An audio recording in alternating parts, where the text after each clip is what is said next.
명품 가방 하나 들고 나가는 순간보다 QQQ 한 주, QLD 한 주, TQQQ 한 주 더 모으는 순간이 더 강력하다는 사실 알고 계셨습니까? 대부분의 사람은 아직도 이걸 반대로 생각합니다.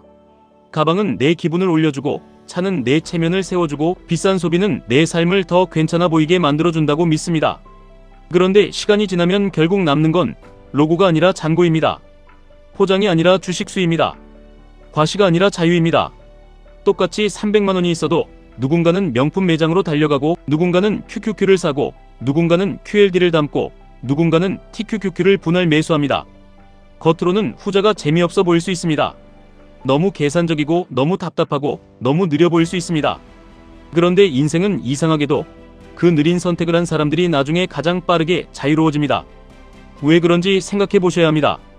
명품 가방은 사는 순간부터 시간이 지나며 빛이 바래기 시작합니다. 물론 예쁠 수 있습니다. 만족감도 줍니다. 그런데 그 만족감은 생각보다 너무 짧습니다. 길어야 며칠이고 대부분은 일주일도 못 갑니다. 처음에는 세상을 다 가진 것 같고, 괜히 거울 앞에 더 오래 서게 되고, 괜히 사진도 찍게 됩니다. 그런데 사람 마음이 참 무섭죠. 그 기쁨은 금방 익숙해집니다. 그리고 또 다른 자극을 찾습니다. 더 비싼 가방, 더 좋은 차, 더 좋은 옷, 더 화려한 여행. 결국 소비가 나를 채우는 게 아니라 소비가 나를 끝없이 비우기 시작합니다. 반대로 QQQ는 어떻습니까? 내가 가진 소비 욕망 하나를 참아내고 산 안주는 시간이 갈수록 내 편이 됩니다. QQQ는 미국의 가장 강한 기업들을 모아놓은 지수입니다. 결국 세상의 기술 혁신, 생산성 증가, 자본의 집중, 이 모든 흐름이 녹아드는 곳이죠. 오늘 당장 들고 자랑할 수는 없어도 시간이 지나면 그 한 주가 나의 시간을 지켜줍니다. 나 대신 일해주는 자산이 됩니다. QLD는 더 나아갑니다. QQQ의 움직임을 2배로 추종하는 구조다 보니 장기 우상향에 대한 확신이 있는 사람에게는 시간의 속도를 조금 더 당겨오는 선택이 될 수 있습니다. 물론 변동성은 더 큽니다. 하지만 그 변동성을 감당할 수 있는 사람에게는 QLD는 단순한 ETF가 아니라 내 소비 습관을 교정해주는 훈련 도구가 됩니다. 오늘 충동 구매 하나 참으면 내 미래의 복리 엔진에 연료를 넣는 느낌이 들거든요. 그리고 TQQQ는 더 강합니다. QQQ의 3배를 추종하기 때문에 이건 정말 아무 생각 없이 들고 갈 자산이 아닙니다. 멘탈이 약하면 못 버팁니다. 시장이 흔들릴 때마다 공포에 휩쓸리면 오히려 독이 됩니다. 그런데 저는 그래서 오히려 TQQQ가 사람을 성장시킨다고 생각합니다. TQQQ를 제대로 모으려면 단순히 돈만 있어서는 안 됩니다. 소비를 통제해야 하고, 감정을 통제해야 하고, 시장의 소음을 견뎌야 하고, 자기 기준이 분명해야 합니다. 결국 TQQQ를 모으는 과정은 내 계좌를 키우는 일인 동시에 내 사람 자체를 단단하게 만드는 일입니다. 많은 분들이 이렇게 삽니다. 힘들게 회사 다니고 스트레스 받고 인간관계에 지치고 하루 종일 참다가 퇴근 후에 소비로 푸는 겁니다. 오늘도 힘들었으니까 이 정도는 써도 되지. 육아하느라 고생했으니까 이 정도는 보상받아야지. 직장 상사 때문에 스트레스 받았으니까 맛있는 거 먹고 좋은 거 사고 잠깐 기분 좀 내자. 너무 자연스러운 흐름입니다. 저도 그 마음을 압니다. 그런데 문제는 그 방식으로는 삶이 절대 바뀌지 않는다는 겁니다. 왜냐하면 그 소비는 내 삶의 구조를 개선하지 못하기 때문입니다. 단기 도파민만 줍니다. 순간적인 해방감은 줍니다. 하지만 다음 달 카드값이 오면 다시 현실로 끌려옵니다. 그리고 다시 더 일해야 하고, 다시 더 참아야 하고, 다시 더 소비하게 됩니다. 이게 반복되면 사람은 자유를 향해 가는 게 아니라 점점 더 촘촘한 감옥 안으로 들어가게 됩니다. 특히 SNS가 이걸 더 심하게 만듭니다. 누군가는 호캉스를 가고, 누군가는 해외여행을 가고, 누군가는 비싼 교구를 사고, 누군가는 아이에게 명품 패딩을 입히고, 누군가는 수입차 키를 자랑합니다. 그걸 보다 보면 내 삶이 초라해 보입니다. 나만 뒤처진 것 같고, 나만 못해주는 것 같고, 나만 재미없이 사는 것 같습니다. 그래서 나도 모르게 클릭하게 됩니다. 결제하게 됩니다. 소비하게 됩니다. 그런데 진짜 무서운 건 그 소비가 내 만족을 위한 소비가 아니라 내 불안을 잠깐 덮기 위한 소비라는 겁니다. 이 지점에서 기준이 완전히 바뀌어야 합니다. 이 소비가 일시적인 도파민인가, 아니면 내 삶의 질을 지속적으로 높여주는가? 이 질문 하나만 진심으로 던져도 삶이 바뀌기 시작합니다.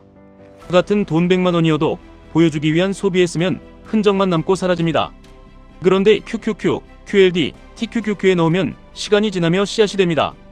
처음엔 작아 보여도 나중에는 내 생활비를 지켜주고 내 선택권을 지켜주고 내 시간을 지켜주는 뿌리가 됩니다. 생각해 보십시오. 명품 가방은 나를 멋져 보이게 만들 수는 있습니다. 그런데 QQQ는 내 미래를 덜 불안하게 만듭니다. QLD는 내 자산 성장 속도를 당겨올 수 있습니다. TQQQ는 내가 감당할 수만 있다면 내 인생의 가속 페달이 될 수 있습니다. 무엇이 더 강력합니까? 로고 하나입니까? 아니면 나 대신 일하는 자산입니까? 잠깐의 시선입니까? 아니면 장기적인 자유입니까? 중요한 건 무조건 아끼라는 얘기가 아닙니다. 무조건 참고만 살라는 얘기도 아닙니다. 돈을 안 쓰는 삶이 정답이라는 말도 아닙니다. 오히려 반대입니다. 정말 써야 할 곳에는 과감하게 써야 합니다. 책, 배움, 운동, 건강, 경험, 내 인적 자본을 키워주는 소비, 이런 건 아까워하면 안 됩니다. 왜냐하면 이런 소비는 나를 더 나은 종목으로 만들기 때문입니다. 결국 장기적으로 가장 수익률 높은 자산은 잘 관리된 자기 자신일 때가 많습니다. 그래서 저는 이런 말을 꼭 드리고 싶습니다. 주식은 수단일 뿐입니다. 진짜 핵심은 내가 우량주가 되는 것입니다. 내가 흔들리지 않는 사람, 내가 소비를 통제할 수 있는 사람, 내가 유행보다 원칙을 선택하는 사람, 내가 남의 시선보다 내 미래를 더 중요하게 여기는 사람이 되는 것입니다. 그런 사람이 되면 QQQ를 담아도 길게 갑니다. QLD를 담아도 겁먹고 흔들리지 않습니다. TQQQ를 담아도 뉴스 한 줄에 멘탈이 무너지지 않습니다. 많은 분들이 시장이 요동칠 때마다 뭘 사야 하냐고 묻습니다. 전쟁이 나면 뭐 사야 합니까? 금리 내리면 뭐 갑니까? 유가 오르면 어디가 좋습니까? 물론 그런 질문도 중요합니다. 그런데 더 중요한 질문은 따로 있습니다. 나는 왜 아직도 시장이 흔들릴 때마다 불안한가? 나는 왜 아직도 가격보다 뉴스에 더 흔들리는가? 나는 왜 아직도 계좌보다 소비 욕망에 더 쉽게 지는가? 이 질문에 답하지 못하면 좋은 종목을 알아도 오래 못 갑니다. QQQ, QLD, TQQQ를 연결해서 보면 아주 선명해집니다. QQQ는 시대의 성장에 올라타는 기본축입니다. QLD는 그 축을 조금 더 강하게 잡는 선택입니다. TQQQ는 확신과 멘탈과 리스크 관리가 동반될 때만 가능한 공격적 선택입니다. 결국 셋 다 중요한 건 타이밍보다 태도입니다. 수익률보다 습관입니다. 매수 기술보다 생활 구조입니다. 예를 들어 이런 겁니다. 월급날이 들어왔을 때 대부분은 남은 돈으로 투자합니다. 쓰고 남으면 넣습니다. 그러니 투자금이 늘 남지 않습니다. 그런데 사고방식을 바꾸면 완전히 달라집니다. 먼저 QQQ를 몇 주 살지 정합니다. 또는 QLD 몇 주, TQQQ 몇 주를 목표로 정합니다. 그리고 남는 돈으로 소비하는 게 아니라 그 목표를 채우고 남은 돈으로 생활하는 겁니다. 이 순서 하나가 사람 인생을 바꿉니다. 소비 후 투자에서 투자 후 소비로 바뀌는 순간 돈의 흐름이 달라집니다. 여기서 더 강력한 방법은 수익률이 아니라 주식수를 목표로 삼는 겁니다. 수익률은 시장이 결정합니다. 오늘 오를지 내릴지 내가 통제할 수 없습니다. 그런데 주식수는 다릅니다. 내가 오늘 커피 한 잔 참으면 늘릴 수 있습니다. 내가 쓸데없는 쇼핑 하나 줄이면 늘릴 수 있습니다. 내가 남의 시선을 의식한 소비 하나 포기하면 늘릴 수 있습니다. 그래서 주식수 목표는 사람을 덜 불안하게 만듭니다. 시장이 하락해도 나는 한 주를 더 샀다는 사실로 버틸 수 있습니다. 오히려 가격이 떨어질수록 내 목표 수량에 더 빨리 도달할 수도 있습니다. 이제 생각해 보셔야 합니다. 당신이 진짜 사고 싶은 건 명품입니까? 아니면 선택권입니까? 비싼 차입니까? 아니면 퇴사해도 무너지지 않는 구조입니까? 남들이 부러워할 소비입니까? 아니면 가족과 더 오래 함께할 시간입니까? 이 질문을 끝까지 밀고 가면 결국 답은 생각보다 단순합니다. 보여주기 위한 삶은 비싸고 자유를 위한 삶은 초반에 조금 답답할 뿐입니다. 하지만 시간이 지나면 둘의 격차는 무섭게 벌어집니다. 처음에는 QQQ 한 주가 별거 아닌 것처럼 보입니다. QLD 몇 주 모은다고 인생이 바로 달라질 것 같지도 않습니다. TQQQ 몇 주 더 샀다고 체감이 안 될 수도 있습니다. 그런데 이걸 1년, 3년, 5년, 10년 반복하면 이야기가 완전히 달라집니다. 어느 순간 배당이 들어오고, 어느 순간 평가금이 커지고, 어느 순간 현금 흐름이 생기고, 어느 순간 시장 하락을 기회로 보는 눈이 생깁니다. 그리고 그때 깨닫게 됩니다. 진짜 부자는 돈이 많은 사람이 아니라 남의 시선에 휘둘리지 않는 사람이라는 것을요. 가방을 사기 전에 한 번만 더 계산해 보십시오. 이 돈이면 QQQ 몇 주인가? 이 돈이면 QLD 몇 주인가? 이 돈이면 TQQQ 몇 주인가?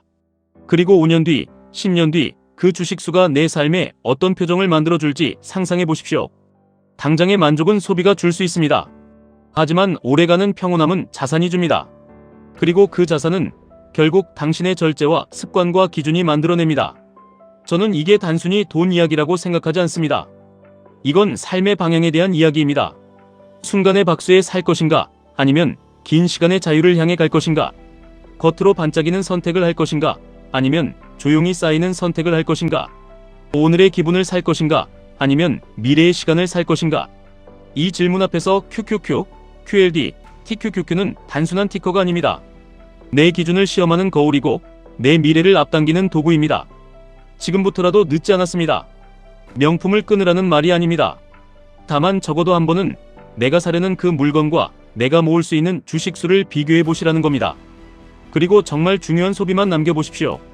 보여주기 위한 소비를 줄이고 나라는 우량주를 키우는 소비를 늘리고, 남는 돈이 아니라 먼저 떼어놓은 돈으로 QQQ를 모아보시고, 여유와 원칙이 있다면 QLD를, 더 강한 확신과 감당 가능한 리스크 관리가 있다면 TQQQ를 단계적으로 연결해 보십시오.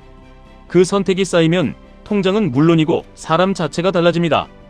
결국 돈을 잘 모으는 사람은 의지가 강한 사람이 아니라 기준이 분명한 사람입니다. 시장이 흔들려도, 남들이 자랑해도, 유행이 바뀌어도 나는 내 길을 안다는 사람입니다. 그런 사람만이 장기적으로 강해집니다. 그런 사람만이 복리를 내 편으로 만듭니다.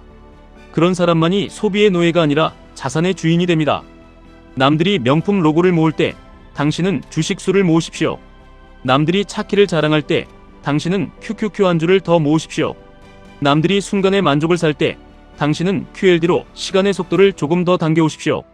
남들이 겁먹고 도망칠 때 당신은 원칙 안에서 TQQQ를 다룰 수 있는 사람으로 성장하십시오. 그렇게 쌓인 차이가 결국 계좌의 차이가 되고, 삶의 차이가 되고, 인생의 밀도의 차이가 됩니다. 진짜 빛나야 할 건 가방이 아니라 당신입니다. 진짜 커져야 할 건 과시가 아니라 자산입니다. 진짜 지켜야 할 건 체면이 아니라 미래입니다. 오늘도 소비 버튼 앞에서 한 번 더 생각해 보십시오. 이 지출이 나를 잠깐 들뜨게 할지, 아니면 나를 오래 자유롭게 할지, 그 질문에 대한 대답이 앞으로의 10년을 바꿀 겁니다. 지금까지 1분 투자 하이젠버그였습니다.